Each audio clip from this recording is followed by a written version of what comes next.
मेरी माँ भी तू, मेरा पिता भी तू, मेरा भाई भी तू, मेरा मित्र भी तू। त्वमेव माता च पिता त्वमेव, त्वमेव बंधुश्च सखा त्वमेव, त्वमेव विद्या द्रविणम त्वमेव। महाराष्ट्र में एक संत हो गए, उनका नाम था चोखोबा। महाराष्ट्र के जो साधक आए हैं उनको पता होगा। तो संत चोखोबा पंढरपुर में भगवान विट्ठल के मंदिर में जाना चाहते थे। आज पंडितों ने उनको जाने नहीं दिया कि तुम छोटी जाति के हो, नहीं जा सकते अंदर। तो वो संत क्या करते थे, चंद्रभागा नदी है वहाँ पर, उसमें स्नान करते और मंदिर की परिक्रमा करते थे बाहर से ही, और खूब भाव से करते थे, जप करते करते करते परिक्रमा। जैसे देखो, आप एक बात बताओ सब विद्यार्थी, कि किसके मन में इच्छा नहीं होगी कि मैं बापू के एक बार चरण छू लूं। मुझे भी होगी इच्छा कि मैं गुरुदेव के चरण छूकर उनको प्रणाम करूं। ये होगी मन में, मेरे को तो होती है, आपको भी मुझे लगता है होती होगी। मेरे को भी ऐसा कई बार होता है कि हाँ, बापू हमारे सिर पर हाथ रखे तो कैसा बढ़िया। तो अगर हम गुरुदेव अभी दर्शन देने आए और हम गुरुदेव के चरण छूने जाएं तो हो सकता है गुरुजी डांटते, सेवाधारी रोकते, है ना। तो ये अपने को करना भी नहीं है बाहर से, पर रोज सुबह उठकर गुरुदेव के चरणों पे हम हाथ रखें, सिर रखें, तो कौन रोकेगा? किसकी ताकत है रोके? कौन सेवाधारी आएगा आपको रोकने के लिए? और ये अगर हम सब रोज करें ना, तो मैं समझता हूँ कि हमारे हाथ की लकीरें बदल सकती है। किसी के हाथ की रेखा में धन न हो तो धन की रेखा तैयार हो जाएगी। किसी के हाथ में यश न हो तो यश की रेखा तैयार हो जाएगी। और किसी के हाथ में कुछ धन यश नहीं चाहता है, भक्ति चाहता है, तो उसे भक्ति भी प्राप्त हो जाएगी। क्योंकि ये तो पूर्ण काम है। सदगुरु में कोई कामना नहीं है, ये पूर्ण काम है, निष्काम है, अकाम है।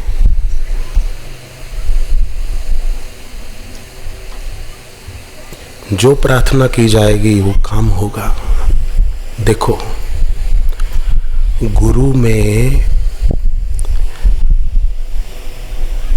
भगवान न दिखने का कारण ये नहीं है कि गुरुदेव नर के रूप में है, एक मनुष्य के रूप में है। ध्यान देना, गुरुदेव में भगवान न दिखने का कारण ये नहीं है कि गुरुदेव एक मनुष्य के रूप में है, बल्कि गुरुदेव में ईश्वर न दिखने का कारण ये है कि हमारी इंद्रियों में उनको ग्रहण करने की ताकत नहीं है।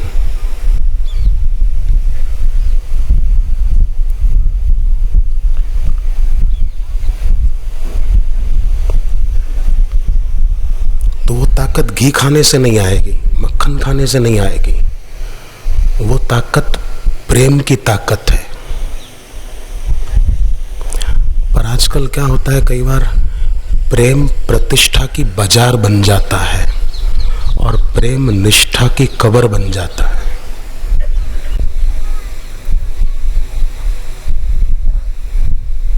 प्रेम निष्ठा की कब्र न बने, प्रेम प्रतिष्ठा की बाजार न बने।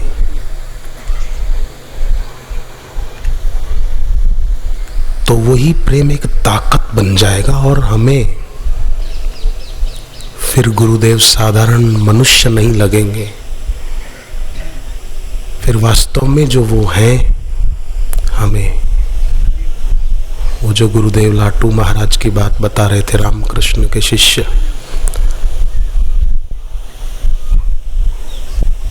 वो हो सकता है। इसलिए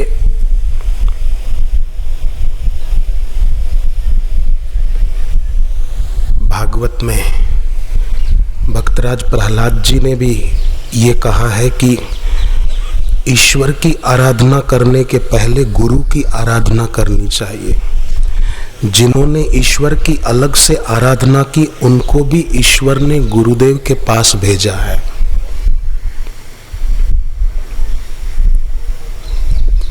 उसके कई उदाहरण हैं, कई भक्तों की गाथाएं हैं। ईश्वर ने प्रेरित किया।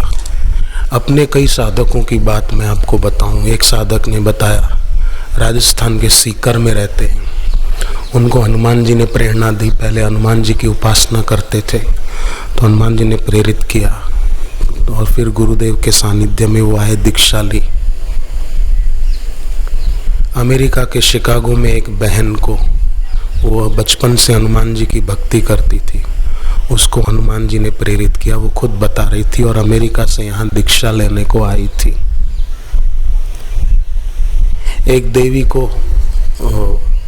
मतलब एक महिला को कृष्ण भगवान ने प्रेरित किया और वो दीक्षा लेने के लिए आई थी। ये कल्पित कहानियां नहीं है, ये सत्य है। इन देवों की आराधना की जाती है, इनका जप किया जाता है, तो ये हम इनके सामने साकार रूप को ग्रहण नहीं कर पाएंगे, तेज को, तो वो सपने में ही हमको कुछ संकेत कर देते हैं। अगर आप में से किसी को भी देवी देवता का स्वप्न में दर्शन हो तो उसको कल्पना मत समझना। ये उन्होंने समझो हमारा जप, हमारा व्रत, हमारी साधना उन्होंने स्वीकार की है। गुरुदेव के भी स्वप्न में दर्शन हो तो समझो कि हमारा मंत्र जप गुरुदेव ने स्वीकार किया है, हमको अपनाया है और हमारा गुरुदेव में इतना अपनापन हुआ कि वो स्वप्न में भी अब दिखने लगे। मतलब इतनी गहराई में चले गए गुरुदेव कि अब रात को नींद में भी वो दिखने लगे हैं। खुशी की बात है कि नींद में भी उनके दर्शन हो जाएं। दर्शन 3 प्रकार के होते हैं। एक तो प्रत्यक्ष दर्शन, अभी गुरुदेव थोड़ी देर में आएंगे, सुबह भी दर्शन हुए थे, 11 बजे तक, 11:15 तक गुरुदेव यहीं थे, तो ये प्रत्यक्ष दर्शन है। अभी फिर आएंगे, ये प्रत्यक्ष दर्शन। दूसरे होते स्वप्न दर्शन, रात को सो गए तो नींद में स्वप्न देखा। और गुरुदेव, एक साधक ने बताया कि पहले गुरु गीता का पाठ रोज करता था और गुरुवार को 3 अध्याय पढ़ता था। तो फिर एक बार उससे गुरु गीता का पाठ छूट गया तो एक दिन छोड़ा, दूसरा दिन, तीसरा दिन करके गुरु गीता पढ़नी ही छोड़ दी। तो एक रात को सपना देखा कि मैं अहमदाबाद आश्रम गया हूँ, गुरुदेव नजदीक से सबको प्रसाद दे रहे हैं। तो बोले मैंने भी हाथ आगे किया कि मुझे भी दो, तो गुरुदेव ने मुझे गुरु गीता दे दी हाथ में कि ले ये प्रसाद। तब से बोले मुझे हुआ कि मैंने पाठ छोड़ दिया था और सपने में गुरुदेव ने मुझे प्रसाद में गुरु गीता दी और फिर उसने पाठ शुरू कर दिया। फिर से तब से बहुत अच्छा है।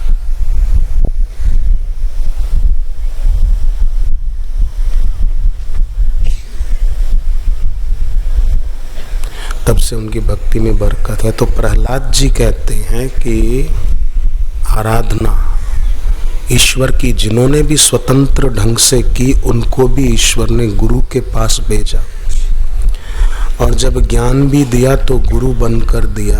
बिन गुरु हो ही कि ज्ञान। गोपियों को भी जब भगवान ने उपदेश दिया तो गोपी नाम स गुरु हो।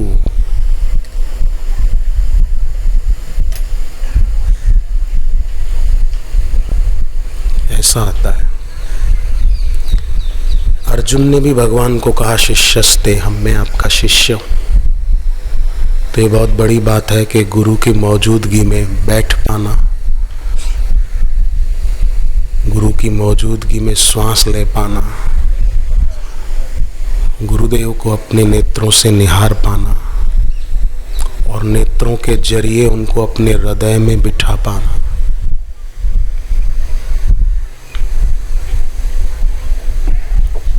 तो एक प्रत्यक्ष दर्शन, एक स्वप्न दर्शन। स्वप्ने में दर्शन हो। तीसरे ध्यान दर्शन, रोज बैठते हैं सुबह शाम रात जब भी मौका,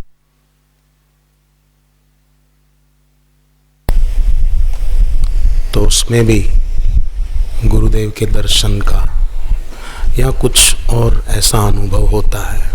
ये ध्यान दर्शन है।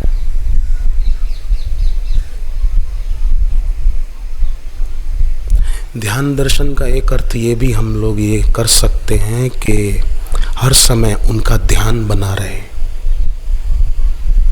अब जैसे गुरु गीता में एक श्लोक आता है कि इस गुरु गीता का जप करना चाहिए। अब गुरु गीता का जप कैसे करोगे? माला लेकर बैठेंगे, ओम अचिंत्य व्यक्त रूपाय निर्गुणाय गुणात्मने समस्त जगदाधारा मूर्ताय ब्रह्मणे नमः, एक मूर्ति, फिर दूसरा, तो ऐसे तो नहीं होगा। मतलब गुरु गीता में जो वचन हैं वो हमारे ध्यान में रहें, गुरुदेव ध्यान में रहें, उनमें मन लगा रहे, इस अर्थ में। जैसे गुरु गीता में एक श्लोक आता है कि गुरुदेव का उच्छिष्ट भोजन करो, मतलब गुरुदेव ने जो भोजन किया उनकी थाली में जो बचा वो खाओ। अब ये कैसे मिलेगा? बोलो, इतने सारे हम हैं और गुरुदेव की थाली में बचा हुआ खाओ, ये गुरु गीता में लिखा, तो कैसे खाएं हम?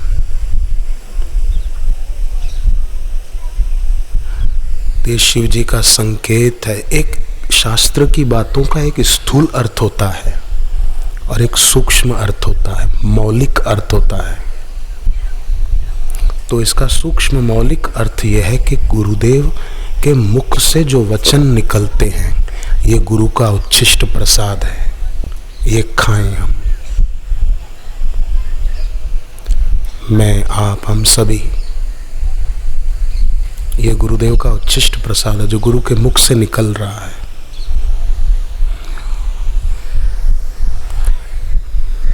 इससे हमको जो लाभ होता है वो लाभ शिव जी कहते हैं, गिरिजा संत समागम सम सम न लाभ कछुआन, इसके समान और कोई लाभ नहीं है।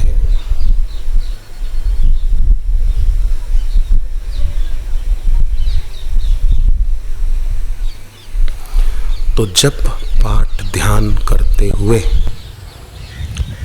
आवश्यक फुरना हो, एक बुरा फुरना होता है, एक अच्छा होता है, एक आवश्यक होता है। आवश्यक फुरना जैसे कि भाई लघु शंका की हाजत हो रही है, बाथरूम जाने का हो रहा है, तो जाके आ गए, हाँ बैठ जाओ। पर जब करने बैठे और किसी की याद आ रही है, उसको ये बोलेंगे, उसको वो बोलेंगे, तो अभी थोड़ी बोलना है, अभी तो जप करो, बाद में जब मिलेंगे तो बोल देंगे। अभी किसी को सोचे उसके बारे में, अभी जप करो।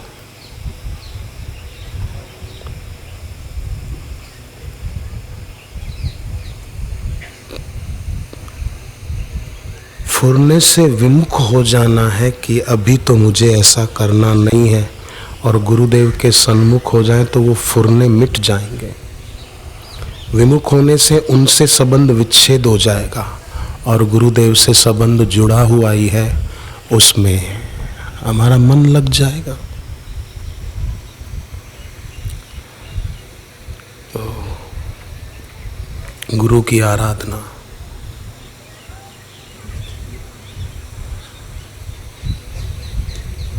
गुरु की उपासना,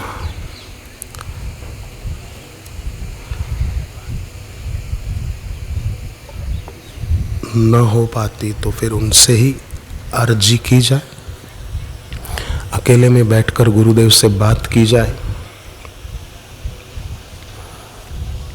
कि हम आपके चरणों में अपना मन लगाना चाहते हैं पर लग नहीं रहा है, आप ही की करुणा कृपा से लग सकेगा।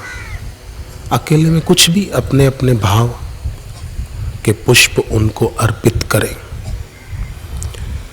बाहर से हम गुलाब या मोगरे की माला बनाकर उनको अर्पण न कर सकें तो अपने भावों के पुष्प रोज अपने गुरुदेव को चढ़ाएं। बाहर से फूलों की माला बापूजी को न पहना सकें तो रोज अपने हृदय के अच्छे अच्छे भावों की माला उनको पहनाएं।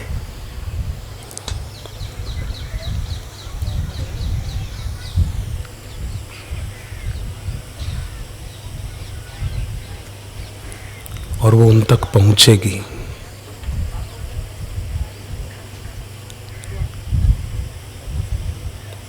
निश्चित रूप से पहुंचेगी।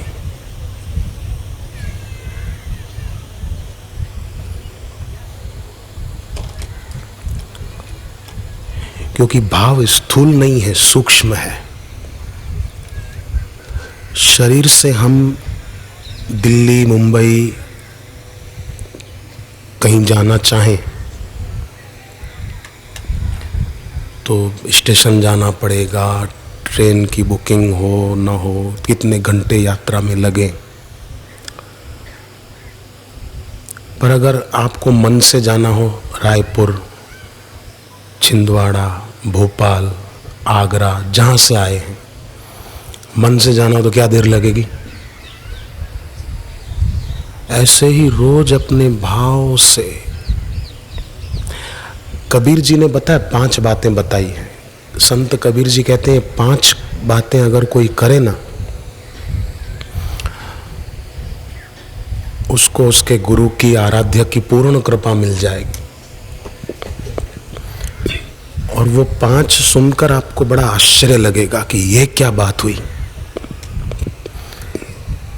ध्यान से सुनना। 5 बातें बताई है कबीर जी ने। दिल को थाम कर सुनना। कबीर जी की बातें थोड़ी अटपटी है, सुनकर थोड़ी विचित्र भी लग सकती है कि ये क्या बात है, पर उसका अर्थ है। कबीर जी ने उसका अर्थ बताया। पर शुरुआत में तो आप चौंक जाएं सुनकर, ऐसी बात है कि ये क्या। इसलिए थोड़ा दिल थाम कर सुनिएगा, थोड़ी हिम्मत रख के सुनिएगा। पहली बात बोलूं, है हिम्मत? पहली बात कबीर जी बोलते हैं, अपनी मां को मार दो। बोलो, है ना विचित्र अटपटी सी बात, पर आगे उसका अर्थ सुनना। दूसरी बात कहते हैं, अपनी बेटी को अपने घर पे ही रखो। बेटी को कभी घर से विदाई मत दो, बेटी को घर से बाहर जाने मत दो, बेटी को घर में रखो। तीसरी बात कहते हैं कि ब्राह्मण दिखे तो उसको मार डालो। देखना भाई, कोई ब्राह्मण जो भी यहां बैठे हो, माफ करना, गुस्सा आए तो कबीर जी को खोजो कहां गए। ब्राह्मण दिखे मारो उसको। कौन कौन जो ब्राह्मण बैठे, हाथ ऊपर करो। ब्राह्मण भाई बहन है बहुत सारे। वाह, माफ करना भाई। चौथी बात बताते हैं, ये भी और अटपटी है, सुनिएगा। गाय के बछड़े का मांस खाओ।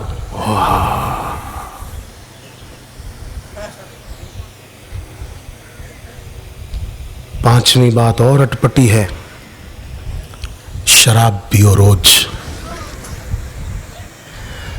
मैंने पहले कहा दिल थाम के सुनिएगा, हिम्मत से सुनिएगा। और अब इसका अर्थ सुनिए।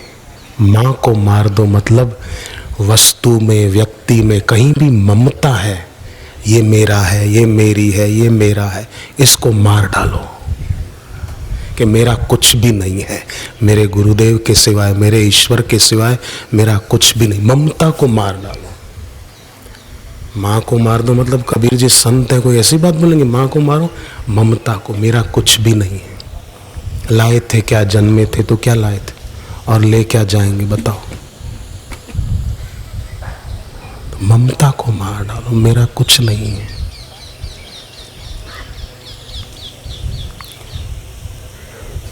बेटी को घर में रखो मतलब अपनी बुद्धि रूपी बेटी को किसी में फंसने मत दो, किसी में आसक्त मत होने दो। बेटी को अपने घर में रखो। घर में कौन है? ईश्वर सर्वभूतानां हृदय से अर्जुन तिष्ठति। अपने हृदय में अपने ईश्वर हैं, अपने गुरु हैं। गुरुदेव सबके हृदय में बसे हैं। तो अपनी बेटी को बाहर मत जाने दो, मतलब अपनी बुद्धि रूपी बेटी को किसी और वस्तु व्यक्ति में उसको आकर्षित न होने दो।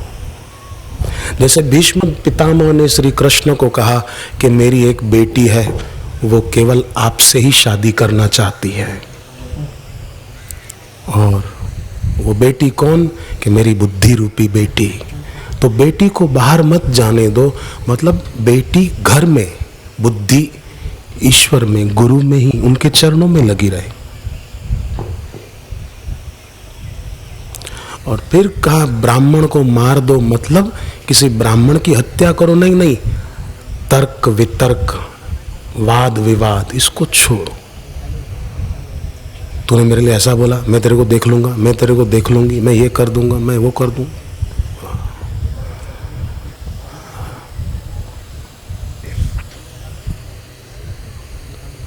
वृथा वाद विवाद तर्क कुतर्क,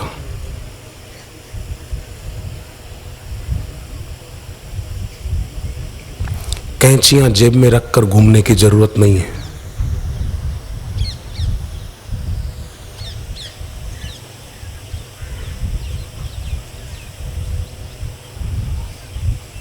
और पांचवी बात, शराब पियो, मतलब गुरु के ज्ञान की मस्ती का जाम पियो। रोज उनको सुनो। अब यहाँ तो जब तक आप रहेंगे 19 तक, कोई 20 तक तो रोज दर्शन करेंगे, सत्संग सुनेंगे गुरुदेव का। पर फिर जब घर जाएं तो रोज सुनने का नियम रखो। कैसेट सीडी के द्वारा, मेमोरी कार्ड के द्वारा, इंटरनेट के द्वारा, जैसे भी सुन सकते हो आप, जैसी सुविधा हो आपको सुने। तो कबीर जी कहते हैं 5 करेंगे अगर हम, तो निश्चित रूप से पूर्ण गुरु की पूर्ण कृपा प्राप्त हो सकती।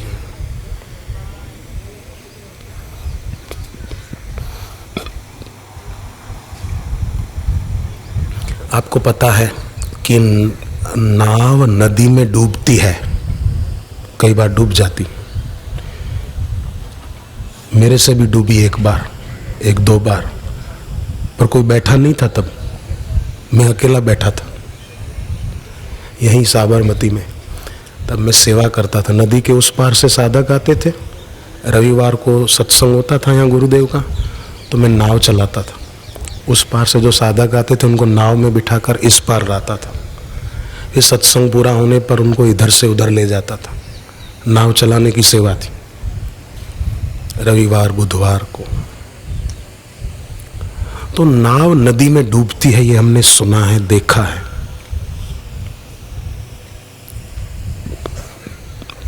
परंतु एक नाव ऐसी है जिसमें सब नदियां डूब जाती हैं। वो कौन सी नाव है? कि गुरुदेव के चरणों की ध्यान रूपी नौका, उसमें संसार की सब वृत्तियां रूपी नदियां डूब जाती है, खत्म हो जाती। इसीलिए कहा नारद पुराण में, ध्यानात् पापानि नश्यन्ति, ध्यानात् मोक्षम च विन्दति, ध्यानात् प्रसीदति श्रीहरि, ध्यानात् सर्वार्थ साधनम।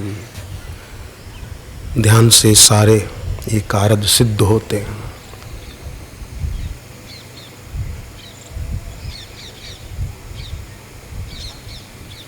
तो बहुत ये मुझे बहुत अच्छा लगता है कि विद्यार्थी भाई बहनें इतनी संख्या में यहाँ बैठ के जप करते रहते हैं सारा दिन, मौन रखकर। कितनी अच्छी बात है, कितना बड़ा भगीरथ कार्य हो रहा है भव से पार होने का। 2 मित्र नाव में बैठे थे, तो नाव में देखा एक ने कि छेद में से पानी आ रहा है अंदर। तो दोस्तों को कहा, अरे पानी आ रहा है नाव में। वो छेद में से देख पानी आ रहा है। तो दूसरा बोला एक काम करना, दूसरा कर दे छेद, पानी उसमें से बाहर चला जाएगा। अब ऐसे लोग संसार में हैं जो डूबने का ही काम करते हैं, पर ये पार होने का काम है। संत ने कहा कि इस सूर्य भगवान अपने से कितना दूर हैं? बोले बहुत दूर हैं। वो कभी अपने से मिलने आते हैं यहाँ? बोले नहीं, बहुत दूर हैं। बोले दूर होने पर भी वो अपनी किरणों से हमको पुष्ट करते हैं कि नहीं करते हैं? बोले करते हैं। तो संत ने कहा ऐसे ही वो भले मुझे बाहर से स्थूल रूप से अंदर नहीं ले जाते, पर फिर भी उन्हीं की कृपा है मुझ पर कि मैं देख पाता हूँ, सुन पाता हूँ, बोल पाता हूँ। उस व्यक्ति को संतोष हो गया। पर अब इस भक्त के मन में सचमुच में इच्छा हुई कि मैं नजदीक से दर्शन करूं। मंदिर में ऐसा भाव आया।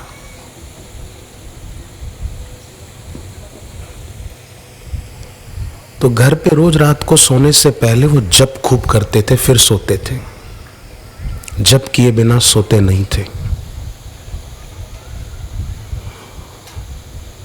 तो एक रात को जप कीर्तन करते करते उनकी आंख लगी। तो अचानक क्या हुआ कि भगवान उनके प्रेम और भक्ति के प्रताप से उनके घर में प्रकट हो गए और संत चोखोबा को भगवान खुद अपने साथ ले गए अंदर पंढरपुर के मंदिर में। अब सुबह जब पुजारियों ने आरती करने के लिए दरवाजा खोला तो देखा ये चोखोबा संत अंदर बैठे। तो जो मुख्य पुजारी था उसने अफवाह उड़ा दी कि भाई इसने गड़बड़ की है, रात को छुप गया होगा अंदर चोरी से। हम तो ताला लगा कर गए और ये अंदर। सब दूसरे पंडितों को भड़काया, उसके खिलाफ कर दिया। भक्त को दुख तो हुआ, पर चलो जो ईश्वर की मर्जी। सजा के तौर पर उन भक्त को चंद्रभागा नदी के उस पार रहने का आदेश दे दिया गया कि अब इस पार नहीं दिखोगे। अब तो उनके भजन में, भक्ति में और गहराई आ गई। अब तो भगवान खुद वहां जाने लगे। इनको नहीं आने देते तो इनका प्रेम सच्चा था, वो ईश्वर उधर जाते थे। एक दिन भोजन करने को बैठने ही वाले थे, सोचा भगवान को भोग लगाएं फिर खाएं। मन ही मन भोग लगाया तो भगवान सचमुच आ गए कि मैं तो यहीं खाऊंगा। तो उन भक्त की जो पत्नी थी उसके हाथ से दही भगवान के ओढ़े हुए पीताम्बर पर डुल गया थोड़ा सा। वो पेड़ पर कौवा बैठा था, वो कांव कांव करने लगा खाना देखकर।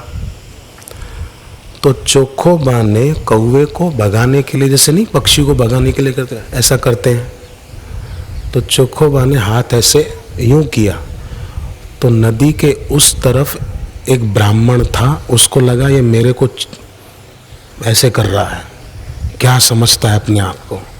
वो आया, जब वो आया तो भगवान अदृश्य हो गए।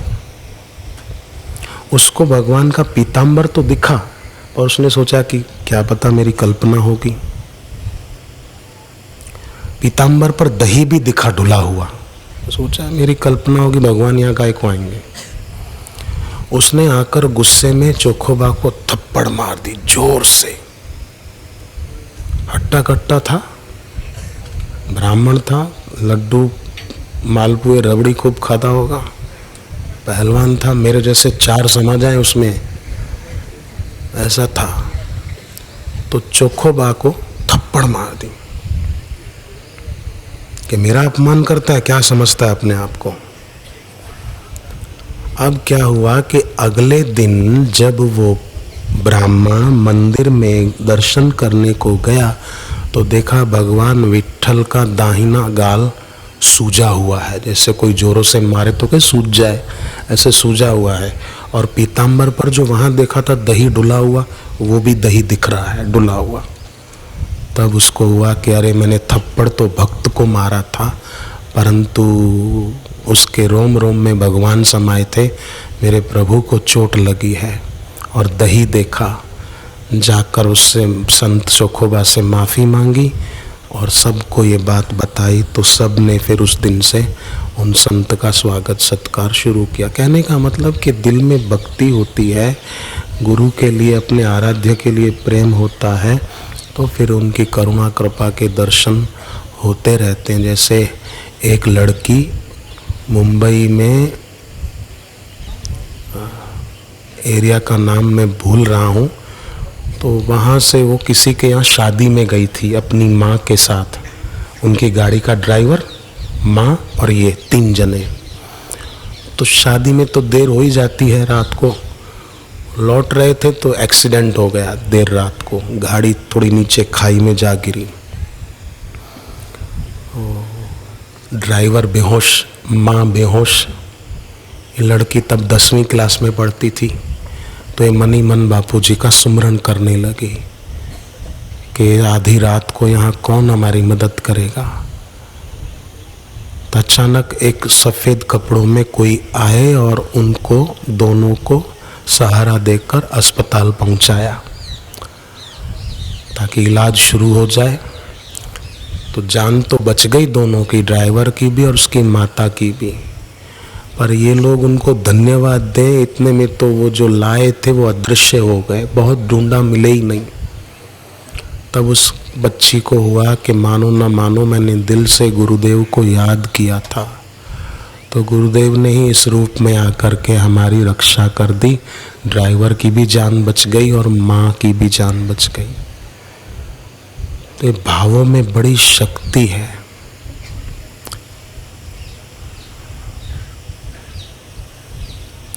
मैंने कबीर जी की 5 बातों में एक बात आपको नहीं बताई। ये भाव शब्द है, इसलिए बोलता हूँ। गाय के बछड़े का मांस खाओ, ये किस अर्थ में कहा? रामचरितमानस में सात्विक श्रद्धा को गाय बताया, रूपक के रूप में समझाने के लिए बोलते हैं ना। सात्विक श्रद्धा धेनु सुहाई, जो हरि कृपा हृदय बस आई। भाव बच्च शिशु पाई पहनाई। जैसे गाय का दूध निकालना हो तो पहले उसके बछड़े को पास लाते, फिर दूध गाय दूहने देती है।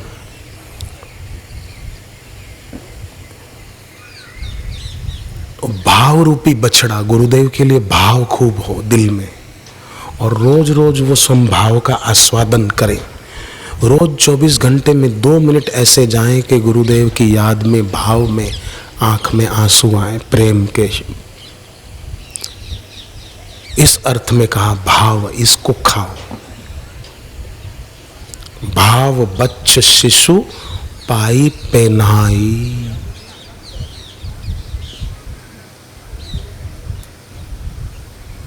शास्त्रों की बातें कितनी प्रेरणादायी हैं और कितनी कल्याणकारी हैं। तो हमारा भाव बढ़े और वो भाव स्थायी हो, श्रद्धा बढ़े, स्थायी हो, अस्थायी न हो, तो व्यवहारिक जीवन में भी सिद्धि और सफलता मिलेगी और आध्यात्मिक जीवन में भी हमारी सब साधक भाई बहनों की उन्नति होगी।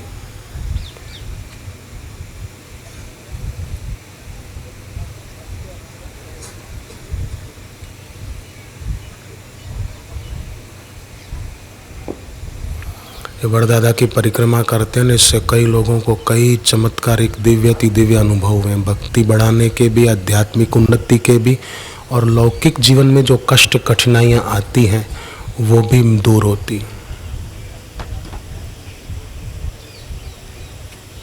इसलिए जीवन में कोई कष्ट हो और वो नहीं मिट रहा हो तो हिम्मत नहीं हारना, धैर्य रखना, घर में पिताजी को कोई तकलीफ हो, माँ को कोई तकलीफ हो, तो सोचना कि हम समर्थ गुरु की शरण में आए हैं, हमारे बापू समर्थ हैं, तो बस यह गुण साधन ते नहीं होई, तुम्हारी कृपा पाव कोई कोई। कृपा से हो जाता है काम। जैसे बिजली का संपर्क होते ही करंट आ जाता है ना, कभी किसी को अनुभव हुआ होगा, करंट लगता तो कैसा, बिजली तार से हाथ लगते ही, मेरे को तो अनुभव है, पर आप करना नहीं कि जरा देखें कैसा लगता है करंट, नहीं करना। तो बिजली से संबंध होते ही करंट आ जाता है, ऐसे ही अपने, और वो करंट तो नुकसानदायी है, पर गुरुदेव से मानसिक संबंध जुड़ते ही उनकी करुणा कृपा का प्रवाह अपने तरफ बहने लगता है। जैसे रेडियो के वेव्स अभी यहाँ से पसार हो रहे होंगे, आपको इसमें शंका है? हम रेडियो ऑन करेंगे तो वो उनको पकड़ लेगा, जो स्टेशन होगा, तो उससे तो रेडियो के वेव्स पकड़ लेता है, तो हम भी उनकी कृपा का प्रवाह जो हमारी तरफ बह रहा है, हम उसको झेल पाएंगे अगर शांत होंगे। ये कबीर जी की जो बात आई भाव की, उसका लाभ लेंगे। तो जब शांत बैठे 2-5 मिनट चुप मन में जप करें, या ऐसे ही चुपचाप बैठे। माला बाकी हो अगर अनुष्ठान वालों की, तो भले कुछ मिनट माला करें, जिनकी बाकी है, जिनकी हो गई वो मन में करें जप।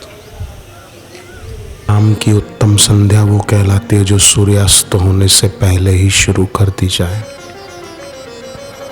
तो अभी हम शाम की ये उत्तम संध्या कर रहे हैं, सूर्यास्त होने में कुछ मिनट बाकी हैं, और हम लोग ओमकार का गुंजन कर रहे हैं।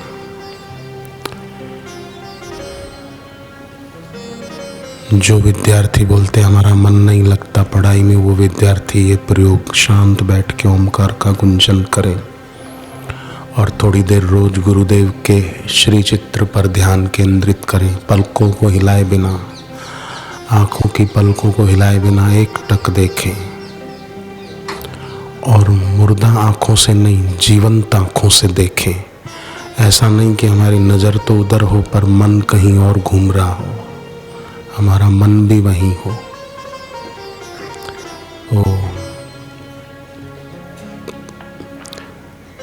इससे मन लग जाता है, एकाग्रता बढ़ती है। पूर्व और उत्तर दिशा के बीच जो ईशान कोण पड़ता है, उधर मुंह करके बैठने से भी मन लग जाता है।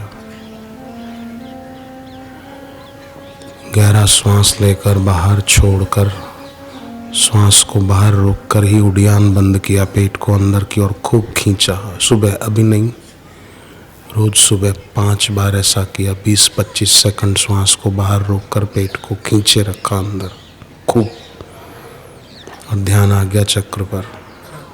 ये 5 बार सुबह रोज करे तो उसका मन लगने लगेगा, और विद्या प्राप्ति में उससे सफलता जरूर मिलेगी। जो पढ़ते हैं पर पढ़ाई में सफलता नहीं मिलती, सारस्वती मंत्र अच्छे से जप करें, और बुधवार के दिन, अमावस्या हो तो न करें, बुधवार के दिन 3 पत्ते तुलसी के ले लें। दोपहर को खाना खाने से पहले गंगा जल में डुबाकर वो 3 पत्ते खा लें, उसके बाद भोजन करें हर बुधवार को दोपहर को खाना खाने से पहले। और तुलसी का पत्ता तोड़ते समय मन में मंत्र बोले, ओम सुप्रभाय नमः, ओम सुभद्राय नमः, ओम सुप्रभाय नमः, ओम सुभद्राय नमः, ओम सुप्रभाय नमः, ओम सुभद्राय नमः। ये मंत्र बोलते हुए तुलसी का पत्ता तोड़े, 3 पत्ते गंगा जल में डुबाकर खा लें, उसके बाद भोजन करें हर बुधवार को। अगर उस दिन तिथि द्वादशी न हो, अमावस्या ना हो और पूर्णिमा ना हो, इसका ध्यान रखना। ये किसने कहा? महर्षि दधीची के सुपुत्र पिप्पलाद जी ने अपने शिष्य सत्यकाम को।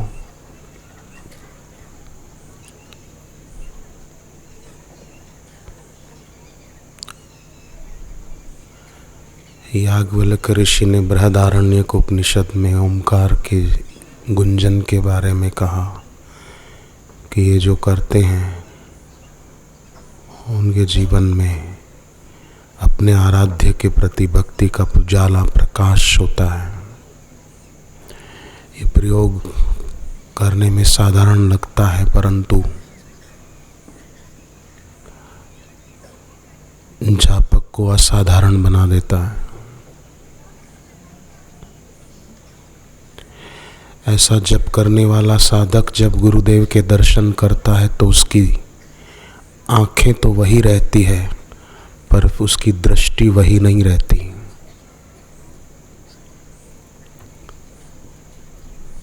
उसकी दृष्टि से भी द्वैत विदा लेने लगता है। इस ओमकार का जप और गुरु मंत्र का जप, चाहे सारस्वती मंत्र का जप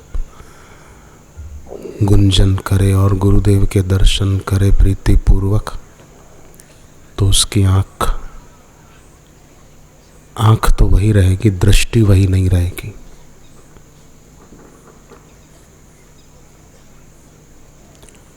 क्योंकि जिन गुरुदेव के दर्शन करेंगे उन गुरुदेव की दृष्टि से तो अद्वैत का अमृत बरसता है।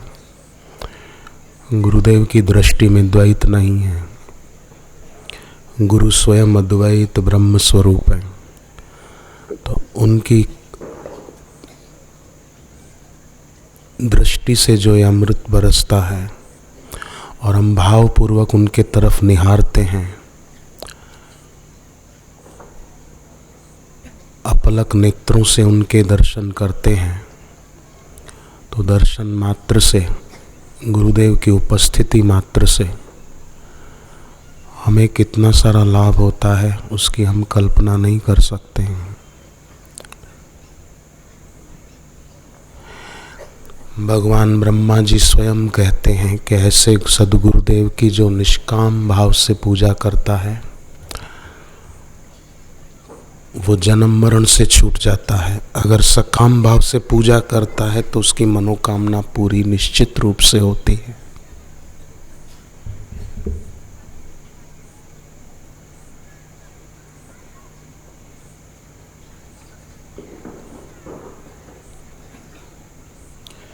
गतम पापम गतम दुखम गतम दारिद्र्यमेव च, बोलना साथ में। गतम पापम गतम दुखम गतम दारिद्र्यमेव च, आगता सुख संपत्ति पुण्योहम तव दर्शनात्। हरि हरि ओ।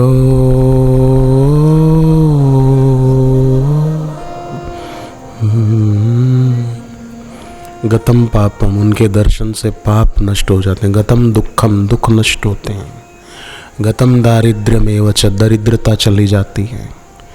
विचारों की दरिद्रता, भाव की दरिद्रता, ये सब चली जाती हैं। आगता सुख संपत्ति, शाश्वत सुख और शाश्वत संपत्ति की प्राप्ति ऐसे गुरु की उपस्थिति से, गुरुदेव की सन्निधि से भक्तों को प्राप्त होती है। जैसे शुकदेव जी की सन्निधि से परीक्षित राजा को संपत्ति, वो दिव्य दैवी संपदा प्राप्त हुई थी। परीक्षित राजा तो अपने गुरुदेव शुकदेव जी को कहते हैं कि ये शाम संस्मरणात् पुंसाम सद्य शुद्ध्यन्ति वै ग्रहा। आप जैसे महापुरुष के सुमरण मात्र से हम गृहस्थियों के घर पवित्र हो जाते हैं। सुमरण मात्र से इतना लाभ होता है तो उनके दर्शन से और उनकी दृष्टि से जो अद्वैत का अमृत बरसता है।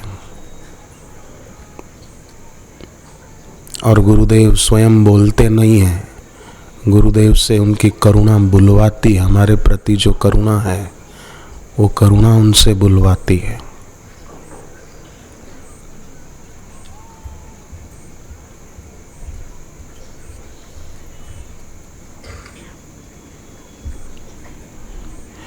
भगवान कृष्ण ने गीता में ऐसे गुरु के लिए कहा, ज्ञानिनः तत्वदर्शिनः। ज्ञानी गुरु, तत्वदर्शी गुरु के पास जो 3 बहिरंग साधन और 3 अंतरंग साधन लेकर जाते हैं, उनका कल्याण होता है। यहाँ विद्यार्थी भाई बहनें जो आए हैं, उम्र छोटी है पर समझ छोटी नहीं है। आयु छोटी है पर समझ बहुत बड़ी है।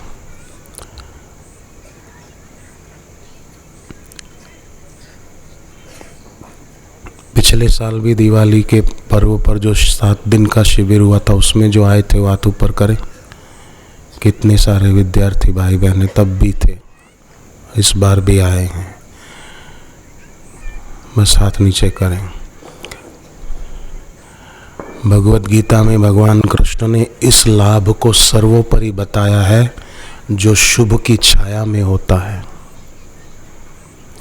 संसार में जो लाभ होते हैं वो शुभ को दबाकर होते हैं, जो परिणाम में अशुभ को लाते हैं, दुखों को लाते हैं। पर इस लाभ को श्री कृष्ण ने सचमुच में सच्चा लाभ कहा है। भगवान शिव जी ने भी जिसको लाभ कहा वो हम गुरुदेव के सानिध्य में पा रहे हैं।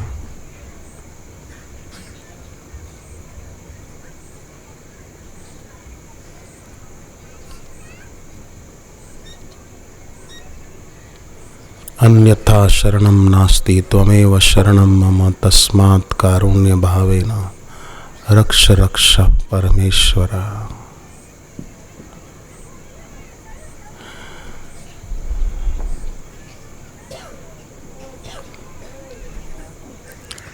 कार्तिक मास में लोग गोवर्धन की पूजा करते हैं। नूतन वर्ष को इन दिनों में गोवर्धन के नीचे जो गोपियां और गाय बछड़े आए, उन सब की रक्षा हो गई इंद्र के कोप से। तो गोवर्धन पर्वत क्या है? अपने गुरुदेव के प्रति घनीभूत विश्वासी गोवर्धन है। और गोवर्धन पर्वत श्री कृष्ण की शक्ति से टिका था, कृपा से टिका था।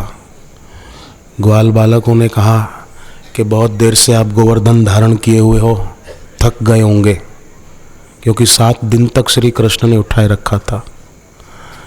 तो आप थके होंगे, थोड़ा आराम करो, हमारे पास लाठी है, हम सब वो लाठियाँ लगा देते हैं। तो ग्वाल बालकों ने लाठियाँ लगाई, कहा अब आप आराम करो, कोई बात नहीं। श्री कृष्ण ने कहा हटा दूं हाथ? बोले हाँ हाँ हम है ना, ये लाठी लगा दी। श्री कृष्ण ने जो ही उंगली हटाई तो वो गोवर्धन तो जाने लगा।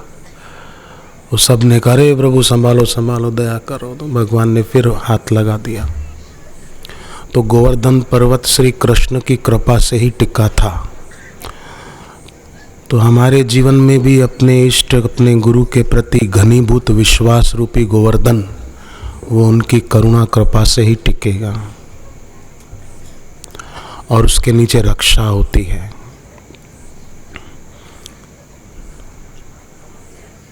और जो उसके नीचे रहता है, यानी जिसके जीवन में अपने गुरु के प्रति घनीभूत विश्वास है,